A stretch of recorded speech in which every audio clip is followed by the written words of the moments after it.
Hey, what's up, everyone? Saul here, and I am about to get into Midsummer Night's Dream Act 3. Woo! Summer is here, and I am in my maybe fourth week of teaching now. It has been intense, so intense, but I'm on the one hand, my body is adjusting. On the other hand, I have a lot of plans. I have a lot of plans, and I've just been doing so many things that it's been hurting. I'm running on pretty low sleep, pretty much all week. So just a quick personal overview of things that I'm doing that might be interesting to you guys. Besides this book club. And besides my own personal reading, which is Anna Karenina, if anyone wants to read with me, I've begun to do sort of TikToks. They're pretty, I mean, I put effort into each TikTok, but in terms of the concept, it's not exactly settled. It's very much in like a sort of experimental phase where I'm just kind of doing whatever I think might be interesting. So I'm doing TikToks. Takes a couple hours almost every time that I try to upload one. It's just not super. My process is just not very fast. I want it to be faster. I want it to be faster, but I have a bit of a perfectionistic nature, and it's not even I've forced myself to publish before I'm even fully happy, but. Because I can't spend that much time on these TikToks. But yeah, I'm doing TikToks for SAT, like grammar and stuff like that. Then I've been working on my question database for the SAT, which has been outdated for some time. So I've been updating that. Somebody joined my Acolytes membership before I made an announcement. So now I'm focusing on the Acolytes membership a little earlier than I intended. So now I'm trying to write SAT questions too. And then on top of all of that, there's my usual summer writing schedule. Trying to sleep, trying to work out as well. Oh my God, it's insane. But that's it for the personal update. This is just me. Just sort of reeling from how tired I am. But I am excited to read Act 3 of A Midsummer Night's Dream. I have to remind myself what happened with Act 2 real quick, so I will do that before I get started. So let's get into Act 2 overview. Just going to skim it real quick to remember what happened here. Okay.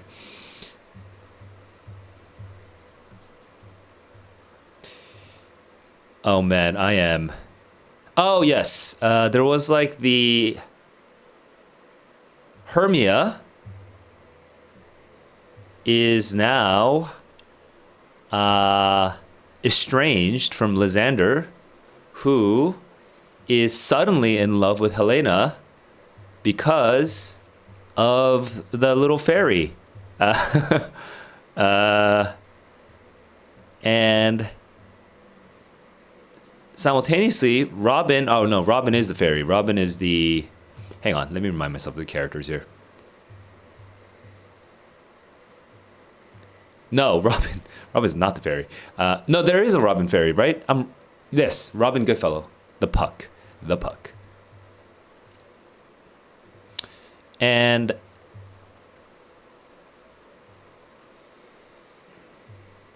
Okay, so that was the big one, but what else? There was something else that happened. I'm trying to remember what happened there.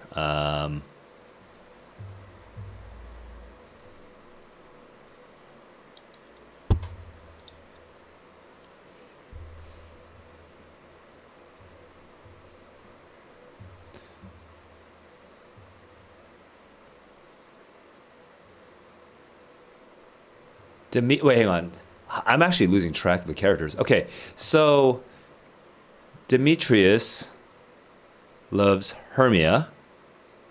Lysander is loved by Hermia, but now Lysander loves Helena, which is what I was expecting. Okay. And that's what I predicted, I think, right? In my last stream. Simultaneously, somebody else is about to be. I vaguely remember that somebody else is about to. The potion has to be used on one other character, right? Am I not wrong here? Oberon. Ah, yes. Oberon wants to put it. Oh, because Titania is like obsessed with her little Indian. And so Oberon is kind of like not just he's not exactly jealous, or maybe he is kind of jealous, but he's also like he's also kind of impish. He's a bastard, and he wants Titania to fall in love with with some random animal. And my prediction was, as someone who has never read or watched a Midsummer Night's Dream, my prediction was that Titania would end up loving whom? If Titania, okay, wait, Lysander loves Helena now. Helena loves Demetrius. Demetrius loves Hermia.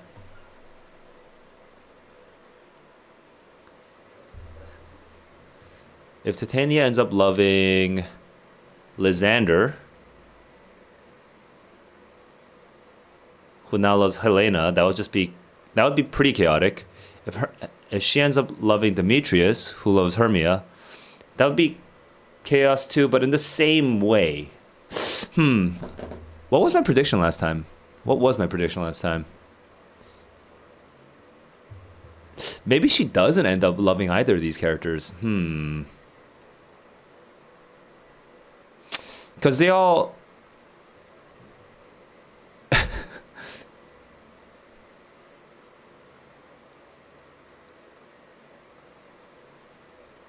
yeah, they all love each other now in a circle, right? So there's no entry point that would make it particularly chaotic. Okay, so I don't remember exactly my prediction from my last stream, but right now I'm actually kind of unsure what Titania will end up loving. It could just be Oberon, and that would just be like kind of like cute. End up loving Oberon, and then Oberon's like, oh my god, I cursed myself, now my wife loves me, something like that. That could also be kind of funny. But I feel like there should be like a crossover between the fairies and the real people. Okay, we'll see what happens. I think that's enough for a general sense of what's general catch up for getting my bearings on Act 2. We're in Act 3 now, and now we have the troupe. All right. Bottom, Quince, Snout, Snarfling. Okay, I honestly do not remember all their roles, but I'll figure it out as we go. Act 3, bottom, are we all met? Pat, pat.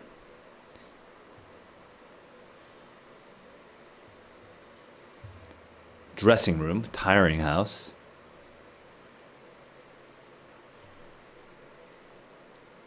So we will do it in action as we will do it before the Duke. I think that just means we're having a proper dress rehearsal.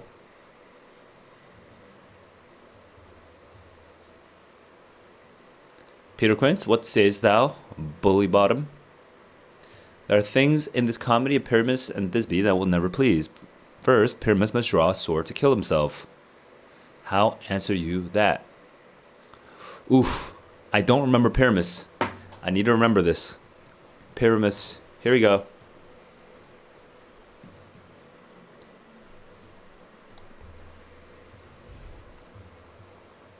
A lover, okay, Pyramus is a lover that kills himself for love. What is Thisbe? The lady that Pyramus loves.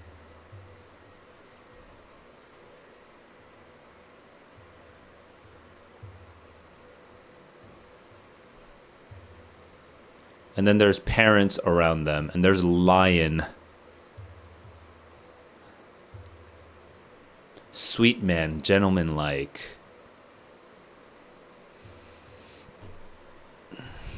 Okay. It's good enough. So it's supposed to be a comedy, apparently.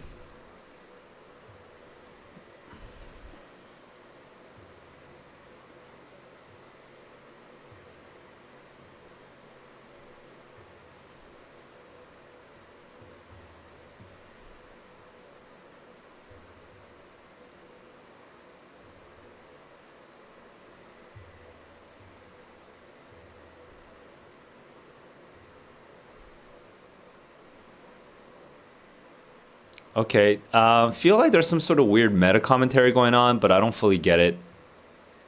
It shall be written 8 and 6. Okay, right.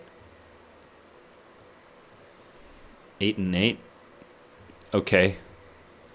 Trying to.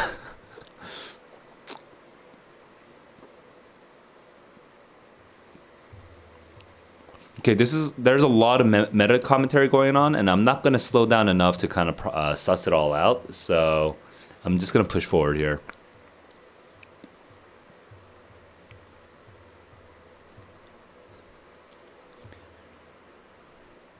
I fear it, I promise you.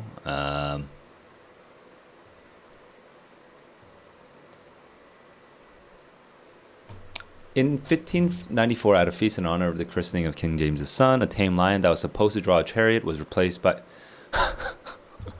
What the hell? Oh no.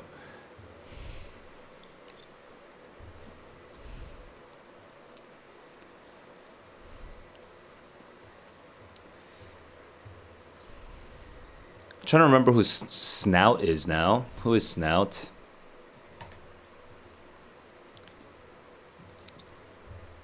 Snout is the father. Okay.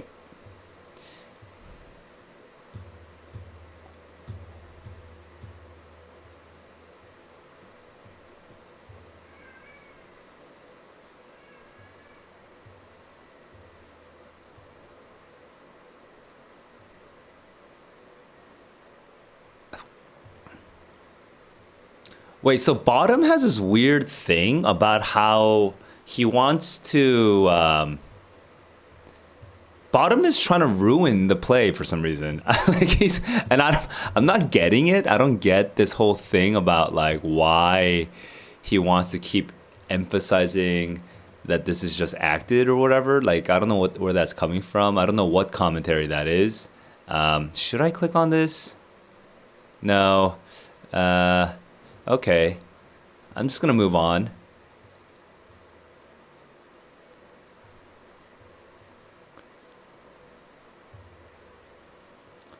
Well, it shall be so, but there is two hard things.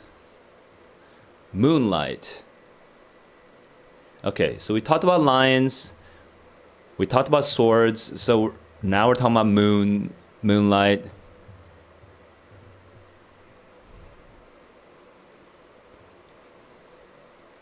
Okay.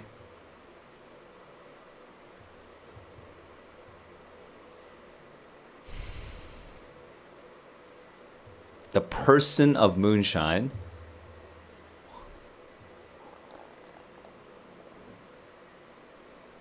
You can never must present wall. Okay, so Bottom is an idiot. I think that's the point, right? Bottom is an idiot who is very confident and has terrible ideas about theater and about how to stage a scene. Is that am I reading this right? I That's my current running hypothesis, okay? Because all of his ideas have seemed ridiculous so far, even though I didn't read it carefully enough to figure it all out. If that may be, then all is well. Come sit down, every mother's son, and rehearse your parts. So, I guess Quince is just agreeing to the idiotic idea. I don't get it. Okay, moving on.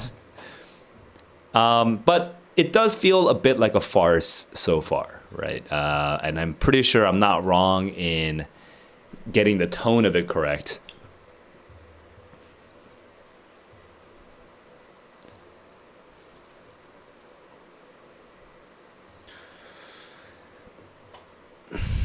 Okay, so this must be Goodfellow. What hempen homespuns have we swaggering here, so near the cradle of the fairy queen? What, a play? Okay, so Robin is gonna cause some impish chaos. This be odious. Odorous. Odious means hateful. Odorous. So this is Again, bottom being an idiot. Um, the flowers of odious savor sweet. Odors, odorous. Odors. The flowers of odors savors sweet.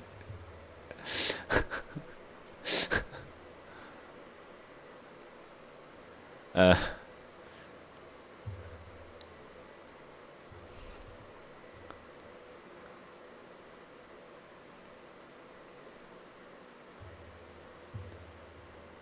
a stranger Pyramus than ever played here, as in he's basically commenting that was a really bad Pyramus. Must I speak you? Speak now, sorry. I marry must you. Flute is now Thisbe. Most. Okay, so this, yeah, this. Okay, so yeah, this is a very much comic relief scene, and they are on the stage. These actors playing the real actors playing these actors who are playing their Pyramus and Thisbe characters. Would present the quints and flute and bottom as just like kind of ridiculous, and the scene has to be kind of quick and choppy, quick, snappy, and just lots of laughs, lots of little barbs, and just like lots of mistakes and maybe big overt mistakes. At least that's the way I'm imagining it, because it's a farce. It's a it's a really it's a really bad rehearsal.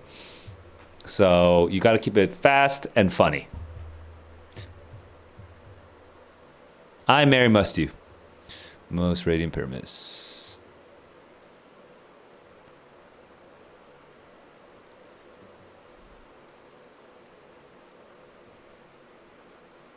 Okay.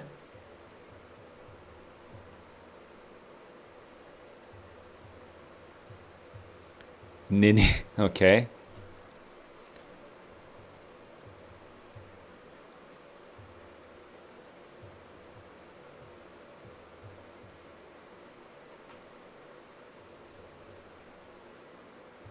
Never tire. The cue is never tire. Oh. Oh, that's so funny, actually. Oh. As true.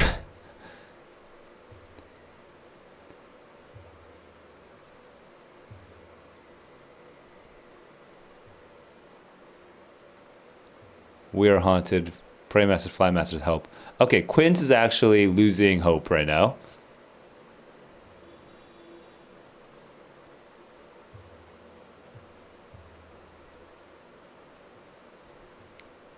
Okay, Robin hasn't done anything mischievous yet.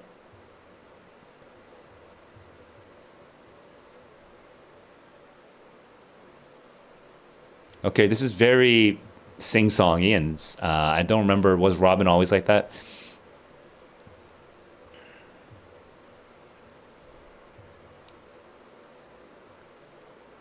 Why do they run away? Oh, so a bottom didn't run away earlier.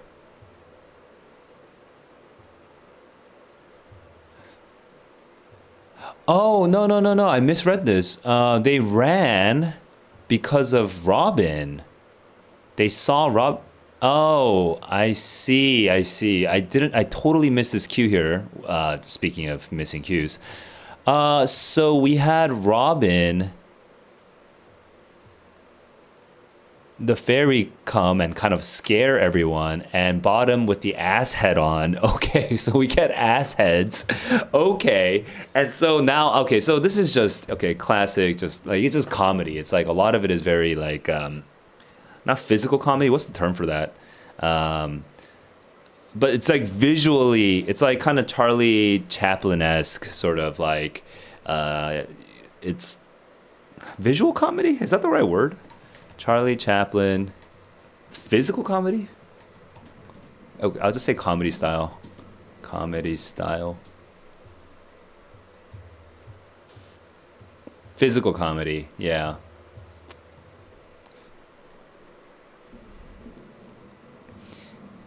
So now Bottom is just like, huh? And Snout, Oh, Bottom, what happened to you? You look like a donkey. Okay. What do you see? You see an ass head of your own. Do you? Okay, so there's like a little pun on what's actually happening. Bless thee, Bottom, bless thee. Thou art transformed. Oh my god, is Bottom the one that Titania ends up loving? That's ridiculous. Um, the most idiotic character. Oh, that is actually kind of funny. That is funny. Because, okay.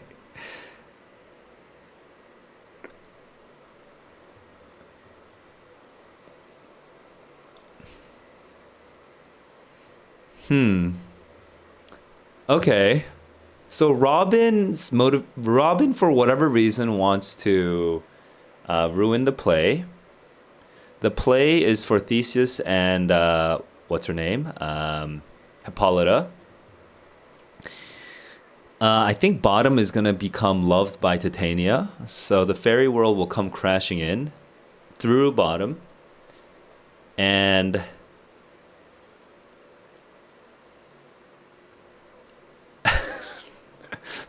okay, yeah, because she has like this, like Titania has like this noble kind of page, servant, slave boy. I don't really know exactly, uh, but now she's gonna get this. She's gonna fall in love with an idiot, basically, um, and maybe Titania will somehow enter during the play. The and then Theseus and yeah, okay. So I see a lot of chaotic possibilities generally, but I can't like draw it out just yet.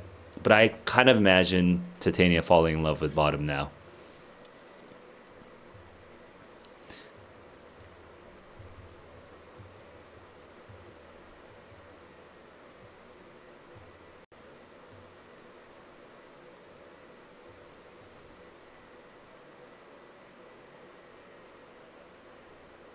Bottom thinks this is all just a prank.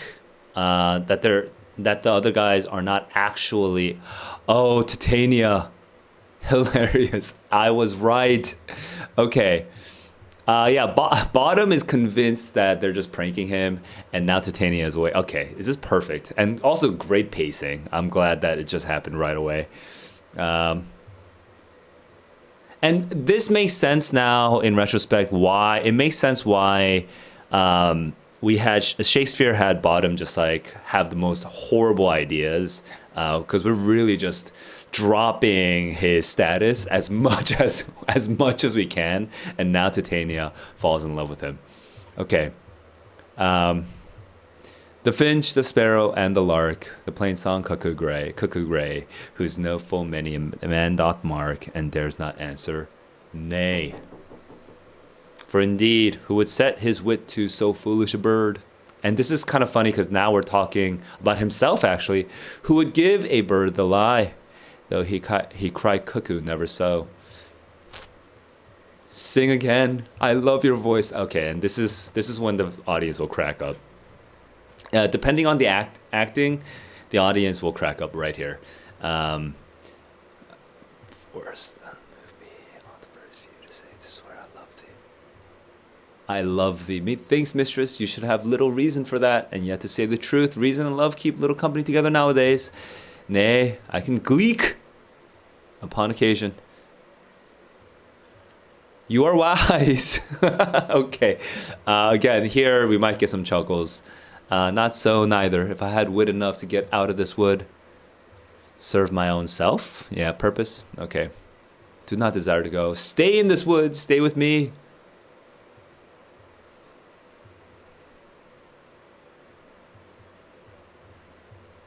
Stay in the forest. I'll give you fairies. I'll turn you into a fairy as well. Okay. Ready, and I, and I, and I. Where shall we go? Be kind and courteous to this gentleman. Hop in his walks, gamble in his eyes, feed him with apricots and dewberries, with purple grapes, green figs, and mulberries. The honey bags steal from the humble bees, and 4 night tapers crop their waxen thighs. and light them at the fiery glowworm's eyes, to have my love to bet and to arise.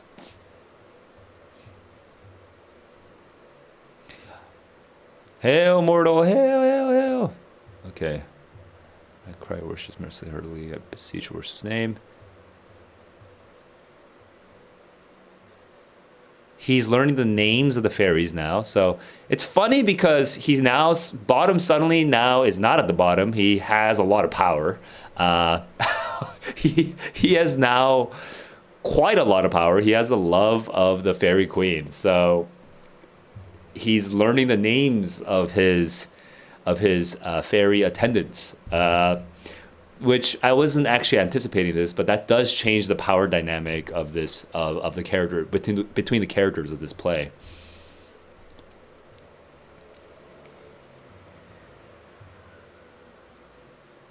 Okay, like a dumb pun. Peas blossom. Peapod. Okay, so the whole point of this is to make more fun of Bottom. Bottom is being, on the one hand, he's being formal and respectful. I pray you commend me, right? He's using like an elevate. So this really depends on the actor, but I feel like if the actor can kind of convey Bottom really trying to be, kind of not magnanimous, but like be sort of dignified, but then he's saying these really dumb puns. Like these really idiotic puns, you can get some laughs out of this. Okay, so we got mustard seed. I know your patience well. Ox beef. Hath by many a gentleman of your house. Oh my god, dude. Sorry, that one is particularly bad. I promise you, your kindred hath made my eyes water ere now. I desire you of more acquaintance, good master mustard seed. And then Titania is obviously totally enamored with this idiot. Okay, there we go.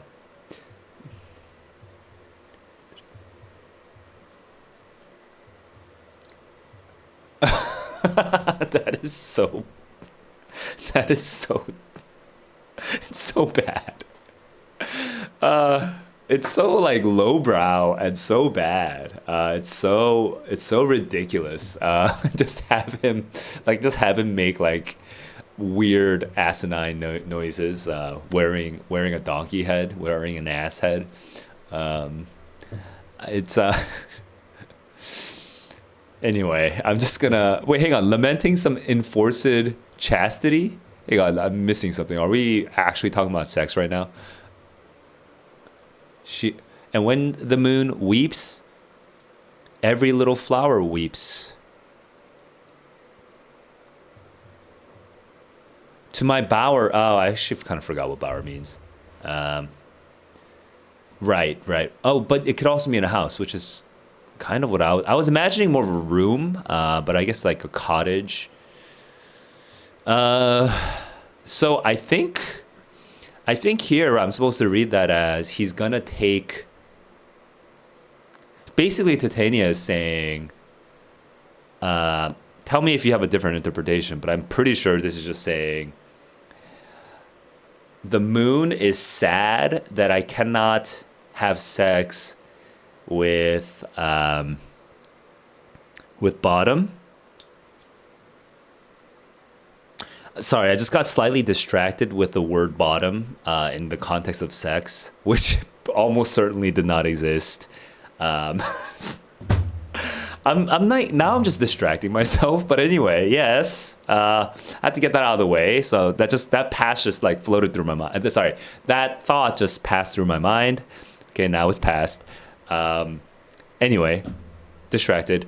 So yes, Titania wants to bring Bottom to her hearth, to her bed. She's saying the moon is weeping because we haven't consummated our love yet. Shut him up, though. So I think that's the humor. Shut him up, though. Let's carry him off silently. So if you really want to be silly with this, you can actually just gag him. which kind of makes it kind of like rapey in a way, which I don't know. Is that the kind of humor you want to play with? I mean, it's pretty aggressive, especially for 2024. But I don't know. So many possibilities. Here we go. Oberon. Oberon is now wondering about the fruits of his labors.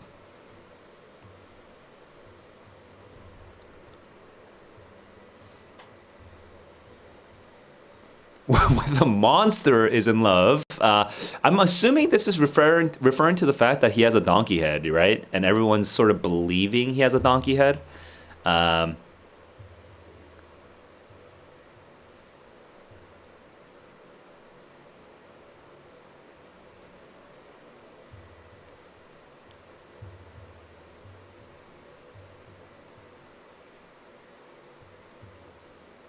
So we're just doing a bit of summary, which is, maybe helpful for people who didn't, for audience members who are just not like tracking everything that's happening, especially because I'm imagining these scenes get played very quickly, so it'd be hard to miss. Oh, sorry, it'd be easy to miss some of the plot turns.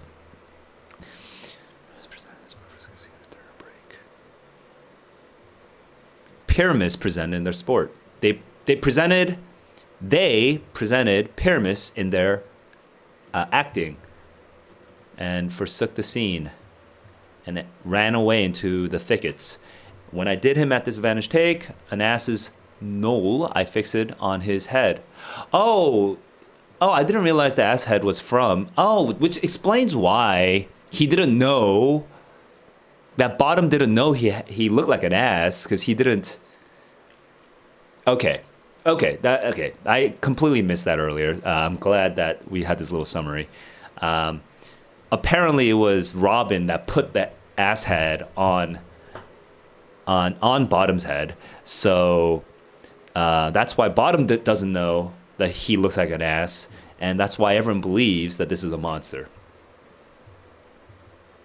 Now.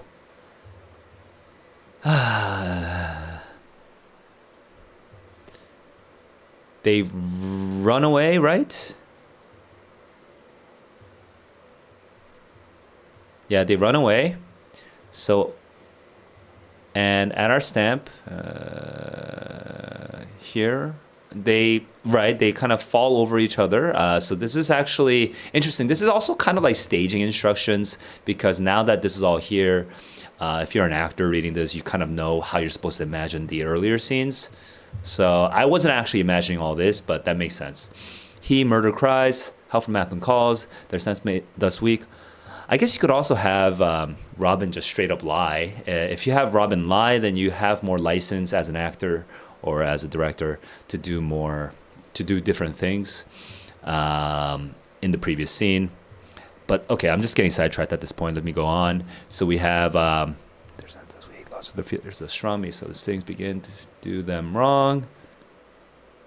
Wait, who's the he right now? Oh. Cries and helps from Athens calls.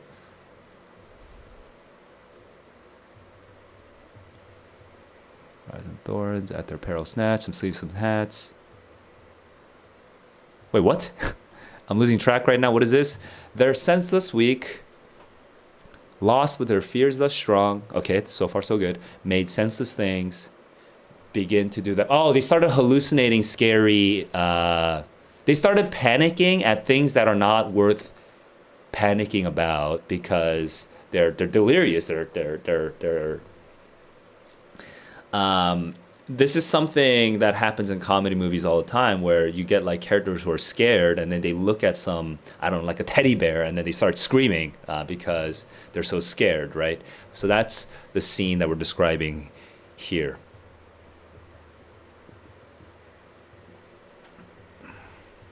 Titania waked and straightway loved an ass.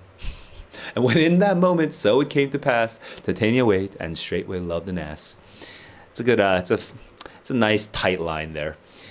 Eamon, well, it seems like you have a thought there. I'll wait for you to bake that thought. This falls out better than I could devise. Oh, I'm so happy. My plan is going perfectly.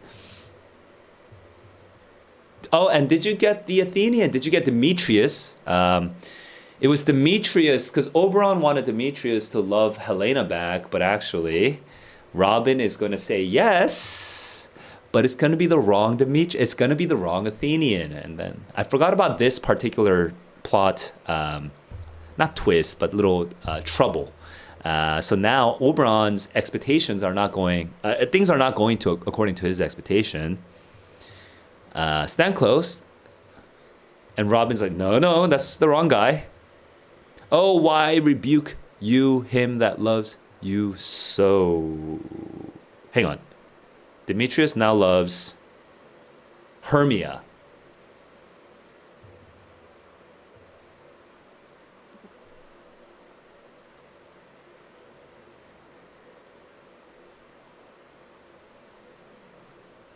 Huh?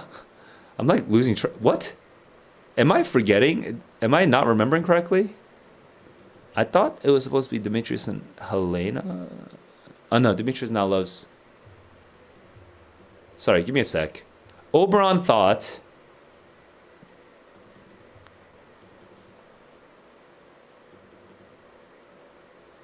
Oberon thought.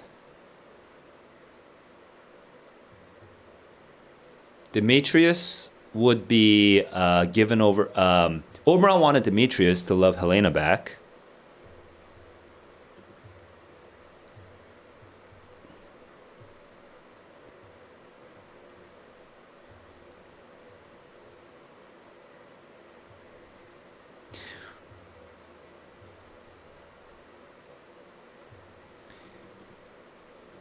Robin is thinking Lysander.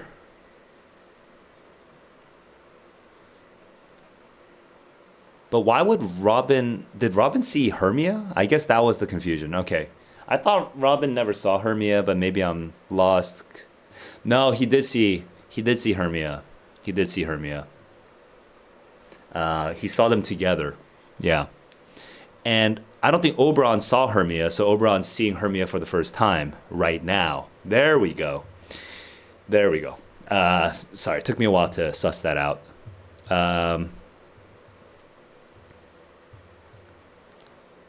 And now they're both confused because, yeah, Robin and Oberon are both confused because they're both seeing at least one character they haven't seen before. Robin has not seen Demetrius before, and Oberon has not seen Hermia before. There we go. So there's a weird, that's like a nice, like sort of, there's like a nice parallel structure there. Like a symmetrical structure there. Oh, why rebuke you him that loves you so? Now I but chide, but I should use thee worse.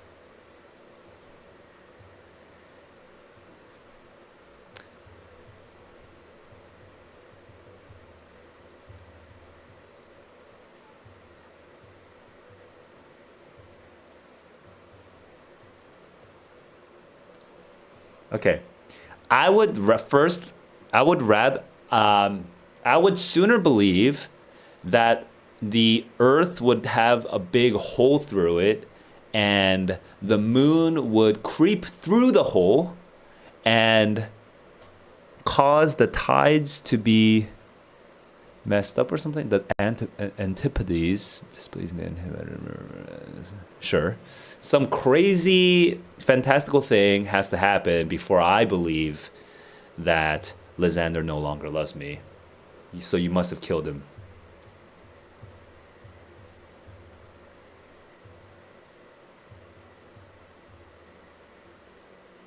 I had rather give his carcass to my hounds, out dog, out cur, past the bounds, than one such a no brave touch. Could not a worm, an adder do so much? What's an adder? Okay. I was actually just thinking, because of the doubler tongue, I was just thinking, serpent. There we go. It is a snake. You spend your passion on a misprized mood. I'm not guilty of Lysander's blood. As for all that I can tell,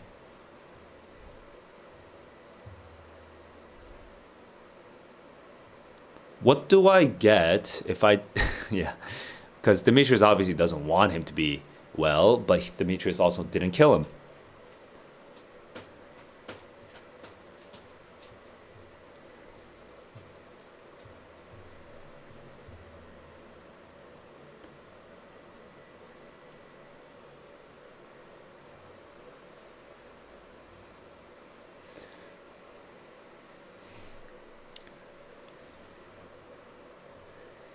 So Oberon took a situation where out of four characters, two actually loved each other. As in, there were two characters that were actually happy. And now he's created a situation where all four are unhappy. Because now no one is being loved back. And actually, the only people that are happy are Bottom and Titania. Okay, so, okay, we'll see.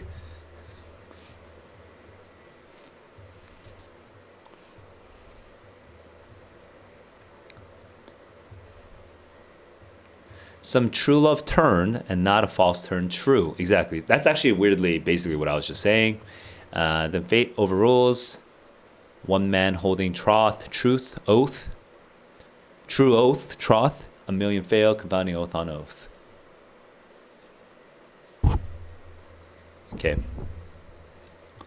About the wood, go swifter than the wind. And Helena, look thou find. Look thou find Helena of Athens.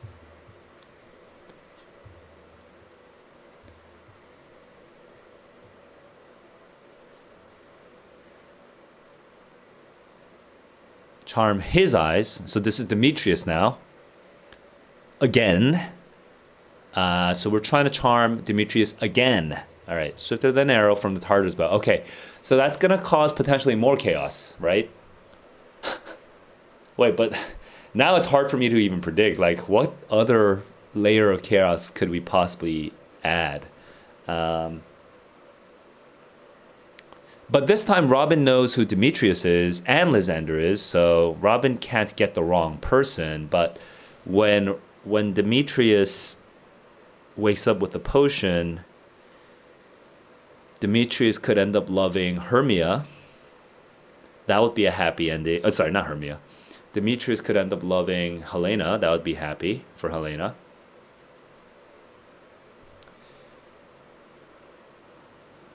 Or Titania? I don't know. Okay, we'll just move on. Flower of this purple dye, sink an apple of his eye. If she be by, beg of her for remedy. Okay.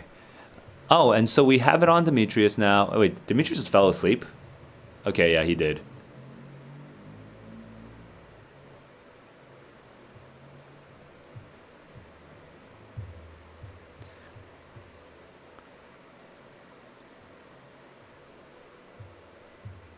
So Oberon is bringing. Okay, Oberon is charming Demetrius. Robin brought Helena.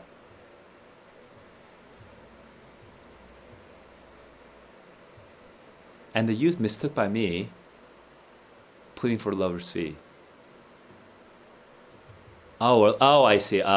Lysander is here, right?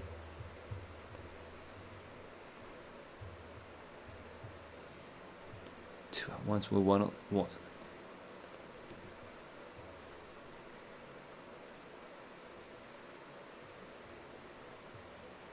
Okay. Ass backwards? What? Okay. That's an interesting pun there. So Robin likes the chaos of two people liking one woman. So now we have Lysander Helena. Don't tell me Demetrius falls in love with Lysander, right? That's... Dude. Why should you think that I should woo and scorn?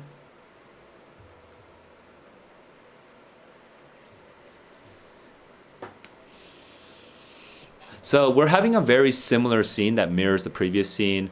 Lysander is being rejected by Helena, just like Demetrius was being rejected by Hermia.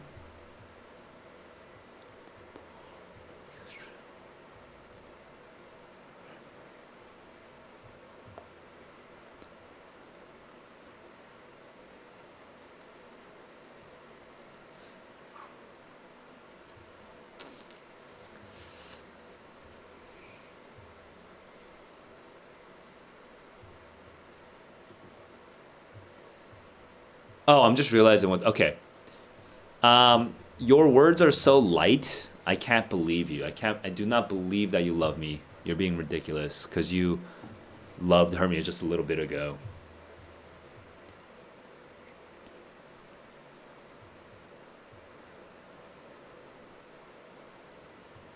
Okay, thank you, Lysander, for the exposition.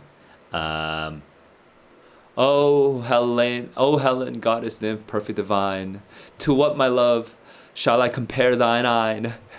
Crystal is muddy, oh how ripe and show thy lips those kissing cherries tempting grow, that pure congealed white, high Taurus' snow. Okay. Fanned with the eastern wind turns to a crow, when thou holdst up thy hand, oh let me kiss this princess of pure white, this seal of bliss. It's actually funny. It's actually not the worst verse that we've heard so far. So it's kind of weirdly. Um, it's like weirdly Demetrius is now. It's like weirdly climactic actually. Like Demetrius woke up and now is finally loving Helena, at the same time that Lysander loves her. And so now things are all backwards. Oh, that is nice and symmetrical. Before they both loved Hermia, now they both love Helena. Before Lysander was winning, now Demetrius is winning. So this is a big turning point, I guess. I am a little surprised that this verse isn't like it's not as clumsy sounding. It is still on the sort of sing-songy side, but it's not as ridiculous. I mean, even this I thought was worse. So, okay, let's go. We'll see what happens. Oh, spite, oh hell, I see you're all bent. Oh, now Helena doesn't believe either of them. Yeah, of course she doesn't.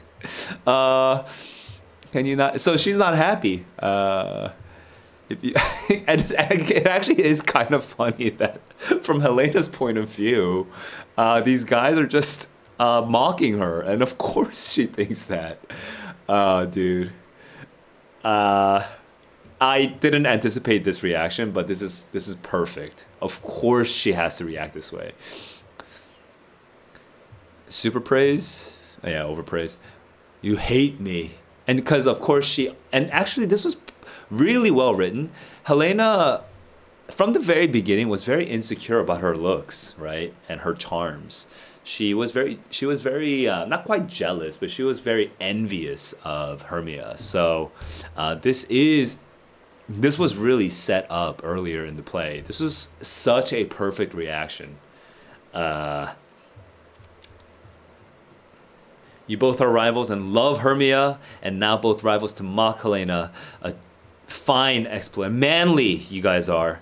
None of noble sort would so offend a virgin and extort a poor soul's patience, all to make you sport. You are unkind, Demetrius, be not so. You love Hermia, this you know I know, and here with all good will, with all my heart, in Hermia's love, I yield you up my part. You can have Hermia. Please give me Helena. Which is kind of weirdly, the sort of trading of love is, it's one of the first, it's something that comes out in the first exchange between Hermia's father and Lysander and Demetrius. Like, we're kind of like, hey, the father loves you, so why don't you love the father back? So in this world, in the world of A Midsummer Night's Dream, love is almost like a commodity that you trade. You're just like, oh, potion, and then oh, you love that person. Oh, you love that person. So it's kind of an interesting insight into like summer flings, for example. How sort of transient and how tradable summer flings can feel. It's like a weird, unexpected insight into the nature of love during summer. Okay, gonna keep going.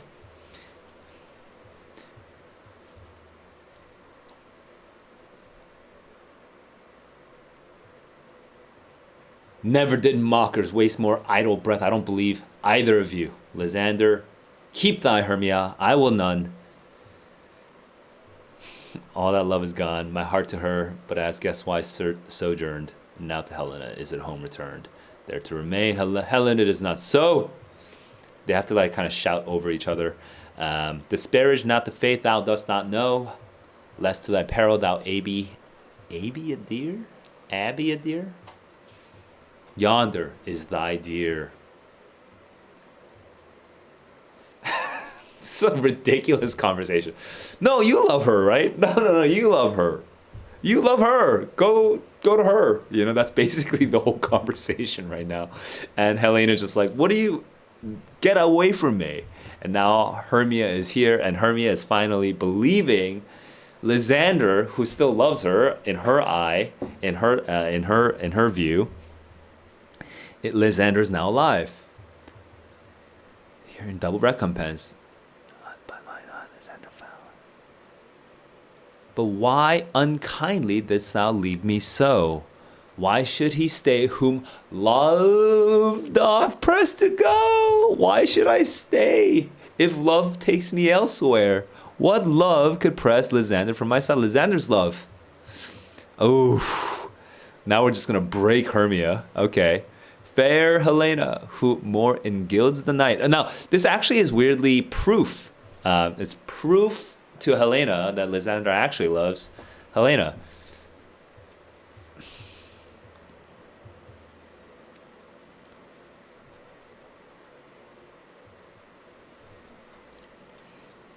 Why seekest thou me? Could not this make thee know? The hate I bear thee made me leave thee so. It cannot be. She is one of this confederacy. Oh, okay, now Helena doesn't believe. She doesn't take the proof. She continues to believe that now Hermia is making fun of her by pretending. Interesting. That's an interesting commentary on acting, too. That acting, people are just acting to make fun of me. Okay, I'm just going to keep going because I don't know what to do with that thought. To fashion this false sport in spite of me. To bait me is all the counsel that we two have shared. Is our friendship forgot? Like two skilled gods have with our needles created both one flower, both on... We used to spend time together, like knitting. We used to spend knitting things together or crocheting things together. We used to sing songs together. We were like a double cherry.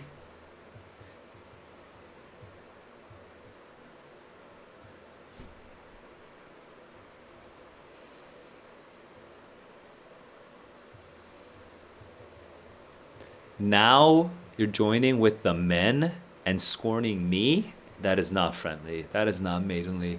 Our sex as well as I may chide you for it. Not just me, but all of womankind will chastise you for this. Even though I alone... I scorn you not. It seems that you scorn me. You stole my man. Have you not set Lysander as in scorn to follow me and praise my eyes and face and made your other love Demetrius? Call me goddess, nymph, divine and rare, precious celestial.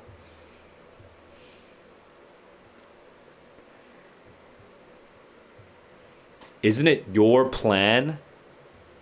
Okay, so the truth is about to come out, right?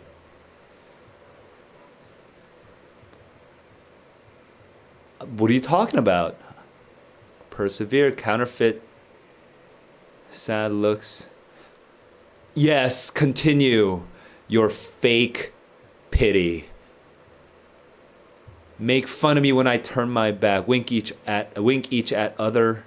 Hold the sweet jest up. Okay, so she doesn't believe.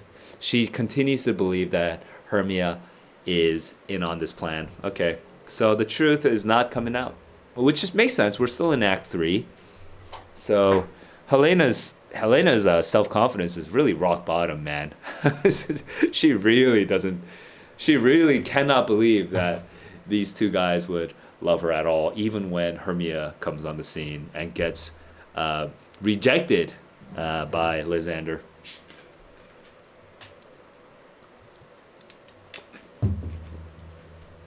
Oh, excellent. She's pissed. Do not scorn her so.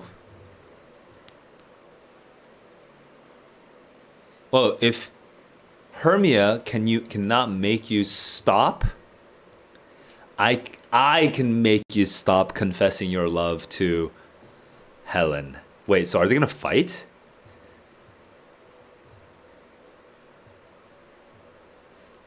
You are no more powerful to me than Hermia is.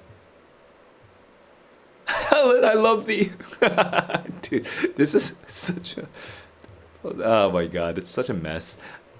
False that says, I love thee not. I say I love thee more than he can do. Okay, they're both talking to Helena now. They're like kind of arguing. This reminds me of a random scene in Red Dead Redemption 2. There's like a little side not quest, but this random character interaction where there's two buffoons trying to win the love of a lady outside of a bar. And you, as the main character, kind of stumble on the scene, and they ask you to shoot like cans off their head or whatever to kind of prove who's the more manly one who deserves to be loved by the girl, the woman.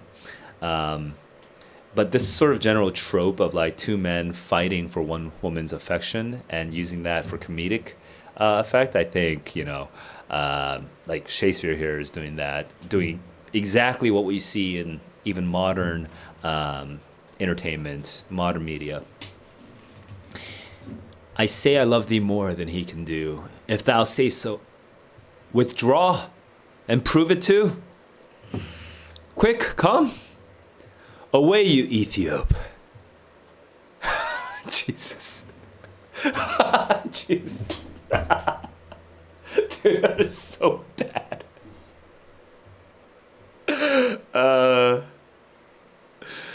That is so bad. Okay.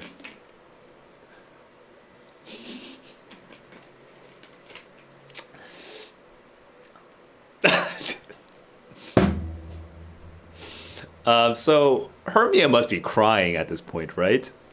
And Helena was, I mean, if I were to stage this, Hermia would be like weeping, and Demetrius and Lysander are about to fight.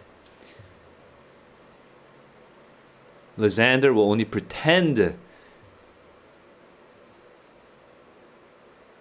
to break free from you. Hang on, okay. Oh, stop acting is basically what's happening here. Demetrius is just saying, no, he still loves you, to Hermia. Hang off, thou cat, thou burr, vile thing let loose.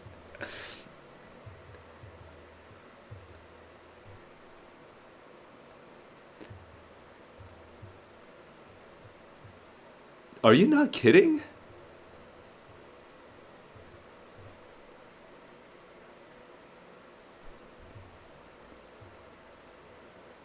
Wait, so Demetrius... Whoa. Wait, what's... Lysander...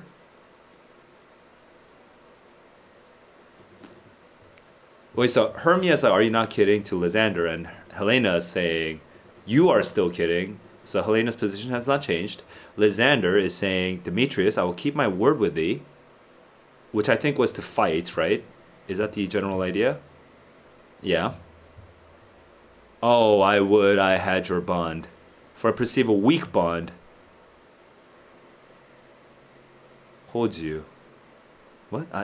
Should I hurt her, strike her, kill her dead? Although I hit her, I'll not harm her so. Wait, what's this word that we're talking about earlier?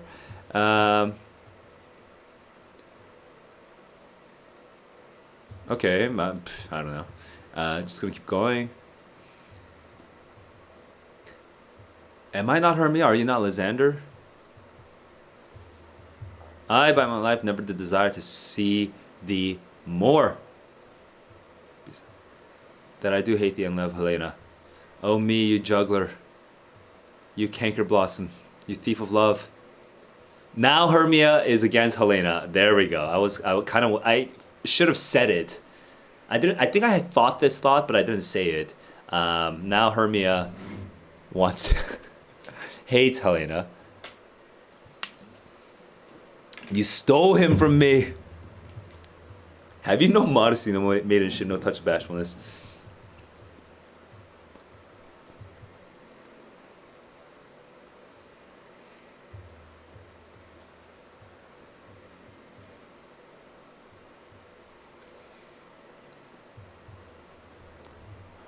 Painted maple.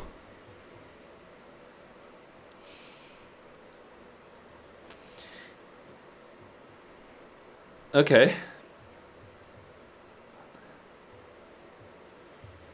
So now they're also threatening to fight.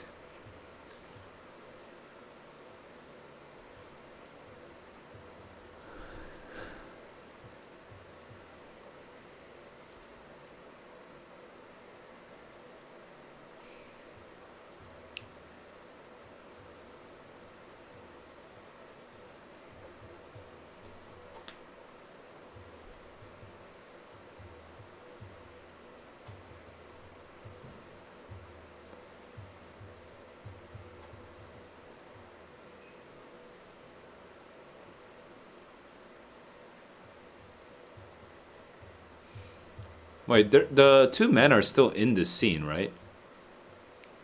Okay, they are.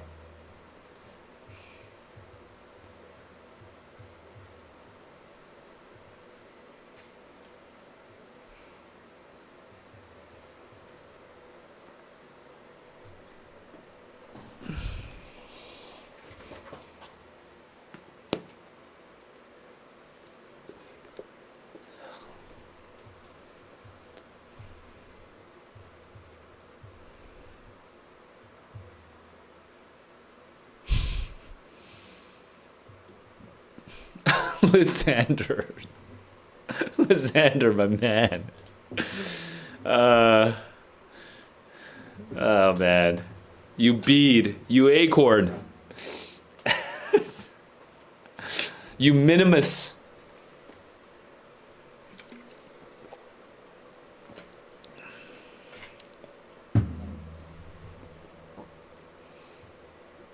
What does officious mean? You're too like diligent. Oh, domineering.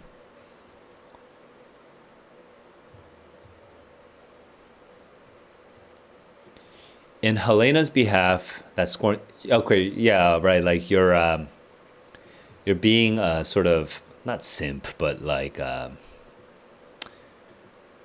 you're overplaying.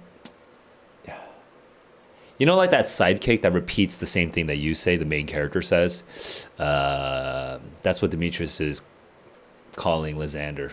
Stop being such an annoying sidekick.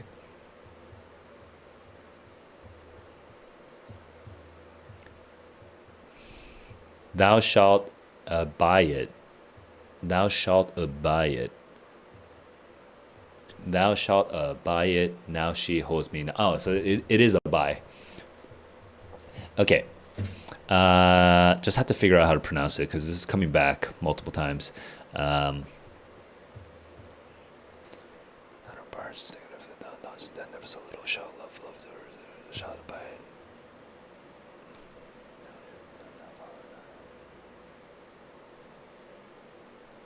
cheek by jowl.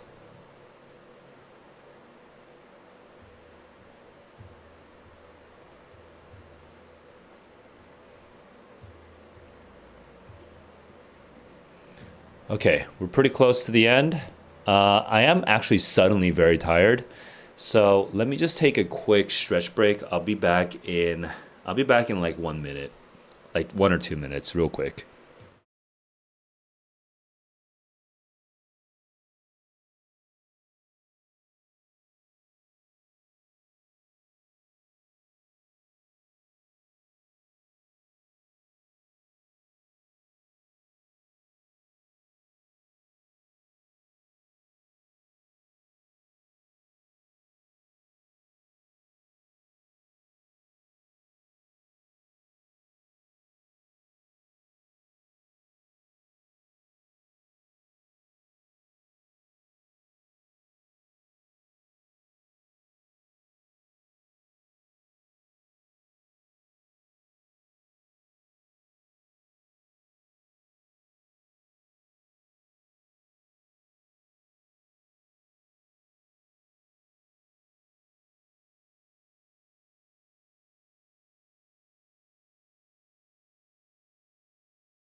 My cat is just has just taken over my seat.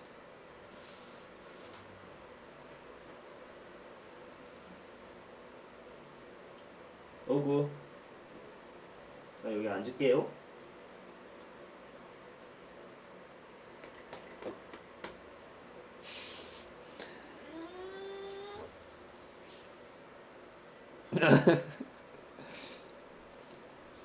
All right. I'll just share the seat with him. 오케이. 여기 앉을게요. 예.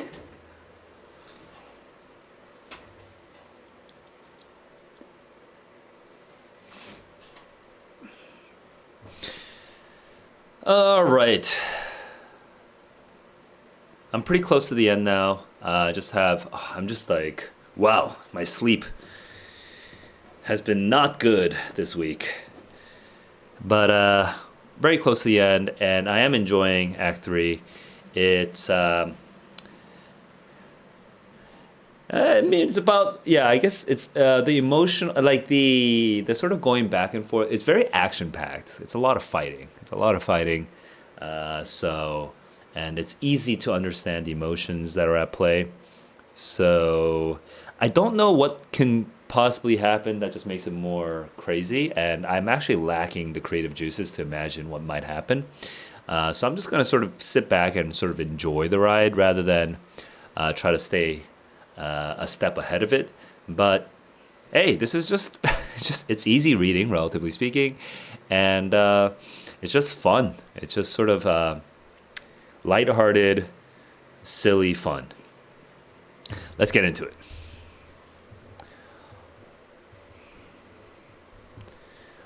You, mistress, all this coil is long of you, is because of you. Nay, go not back. I will not trust you. This whole thing is your fault. Don't run away.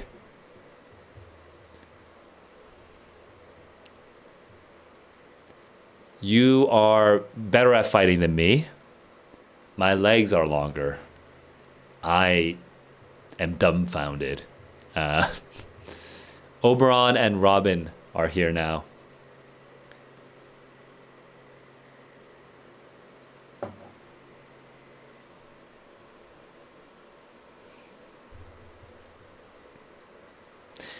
Now, Oberon is blaming Robin, but would Helena have believed Demetrius if Oberon were successful the first time?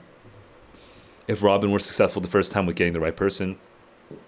I don't know.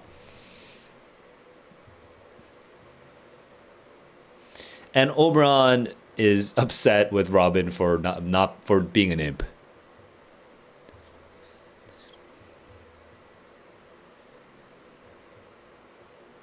And this is a perfect excuse. And so far, but he actually admits, I'm actually happy this happened because this is very fun.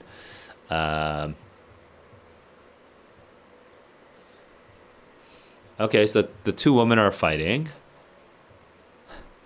And even the men are fighting, right? Yeah.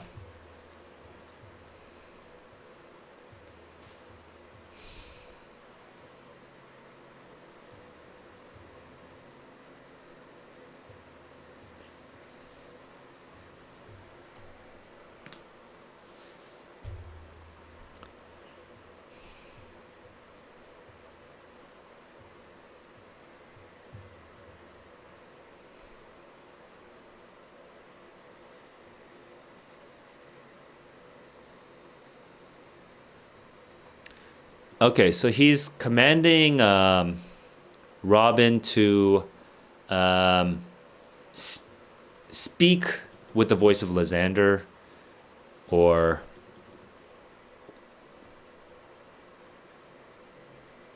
with the voice of Demetrius. I guess is Raildau. I'm guessing, yeah, to imitate their voice in the cover of darkness and kind of lead them astray, lead them apart from each other. Okay, now we're having the final potion. Crush this herb into Lysander's eye.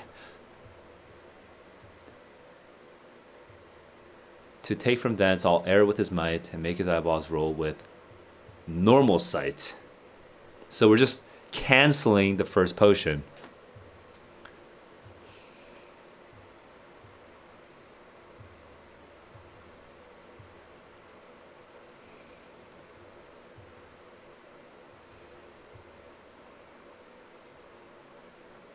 Out to my queen and beg her Indian boy, and then I will her charming eye release. Okay, for monster view. Okay, so Oberon is now regretting the chaos that he brought. So he's trying to set everything to rights. Now, the person he's charging with this task is Robin. The fairy that he's charging with this task is Robin, and Robin may not obey. So let's see what happens. My fairy lord, this must be done with haste. And yonder shines Aurora's harbinger, at whose approach goes wandering here and there, troop home to churchyards, damn it, spirits all that in crossways and floods have burial. Already to the warm beds are gone, for fear lest they should look their shames upon. What? Damn it, spirits all. Oh, okay, yeah. Must forever concert with black browed knight. So we're sort of kind of setting the scene of like a sort of like a demon haunted night is coming, is encroaching. So we're a little fanciful right now, and we're sort of foreshadowing potentially more problems to arise with the coming of night. It's sort of scary in a way.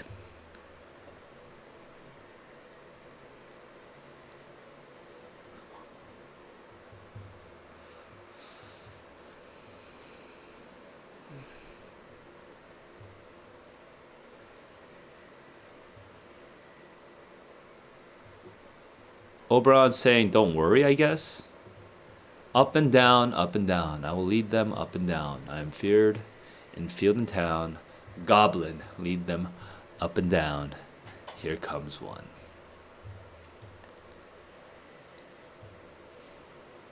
Yes.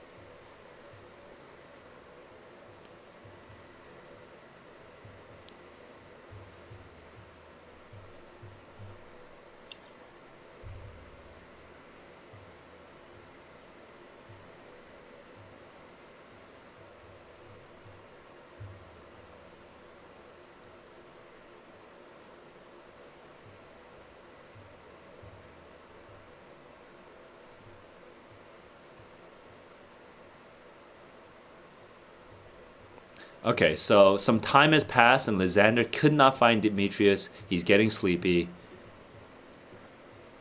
He sleeps.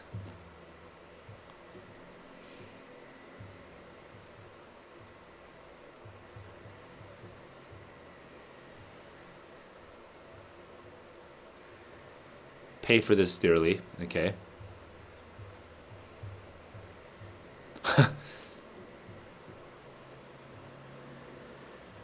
You're lucky I can't see you in the night, is what he's saying, and now he just passes out. Okay, which is kind of a funny sequence, but all right. Now we have Helena and Rob. So Robin is actually just carrying out exactly his orders. He's making everyone fall asleep. So interesting. I thought we were gonna make more use of that little sort of that bit of like scary foreshadowing with like the spirits that come out at night, but everyone's just gonna fall asleep, it seems. Helena's trying to run home.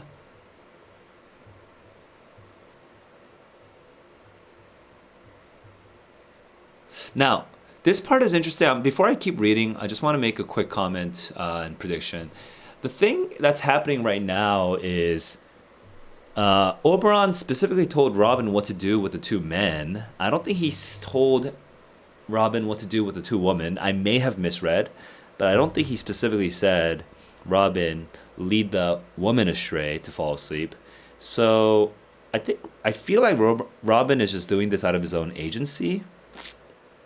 He didn't really do anything with Helena. So now with Hermia, Robin has to make a choice. Am I crazy right now? Let me go back to Oberon real quick. Oberon says, What to do with Lysander and Demetrius? Yes. Yeah. He doesn't say what to do with. He doesn't. Oberon never tells Robin what to do with Hermia. So here we go, and this is the end of Act 3, and this is the little twist. This is the sort of unexpected plot twist that will extend the story. Because if Oberon has his way, the story would end very, very soon. Now, what could Robin possibly do with Hermia? I guess he could make Hermia love Demetrius, right? We'll see. I don't think that's gonna be it, but I can't think of something better. I'm not very creative right now. Um, let's see if he even does anything, because even that prediction might be wrong. Uh,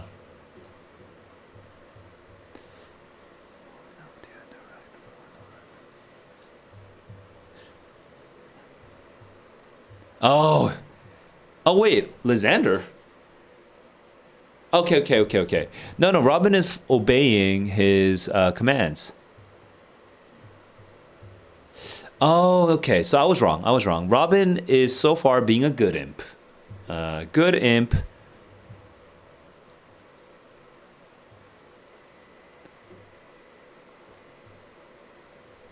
And the country proverb known that every man should take his own, in your waking shall be shown. Jack shall have Jill, naught shall go ill, the man shall have his mare again, and all shall be well. Okay. And that's a cute ending of a scene, I guess. Everyone is just lying down with Robin, maybe center stage. Everyone's just asleep. It's an interesting scene too, because with 4 characters asleep, what happens in the next act? In like tragedies, you'll have these characters lying down, but it's because they were killed. Here, they're not killed. They're kind of getting a reset. So, Oberon's plan is going according to plan. So everyone's gonna get restored back to their original love, I guess. And now we're going towards the happy ending. And I guess all that's really left is for the actors, the acting troupe, to sort of sort their shit out, to finish their rehearsal with or without Bottom, with or without the power of the fairies. I don't know what's gonna happen there, and maybe with or without Titania. I don't really know, but presumably Oberon's plan will continue to go smoothly, and Titania's momentary fascination with Bottom will come to pass. Will come to an end, and then everyone gets what they want. Titania regrets her love of Bottom, starts obeying Oberon, I guess. Lysander and Hermia love each other. Demetrius and Helena love each other, and Theseus and Hippolyta get married, and all is well. Is that the idea?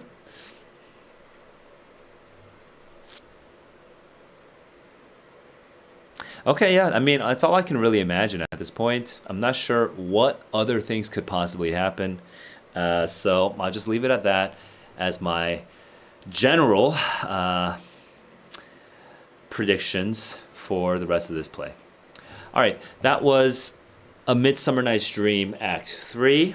A little longer than Acts 1 and 2, but had a lot of fun with that, despite being super tired. If you guys want to read A Midsummer Night's Dream with me, go ahead and read Act 4 before next week, and I'll see you in the next stream. Otherwise, if you're just doing some other general reading, you can just join me. Right now I'm reading, here, I'll show you what I'm reading. That book is not in this room. Let me bring my book here. I'll just bring it. Give me a sec.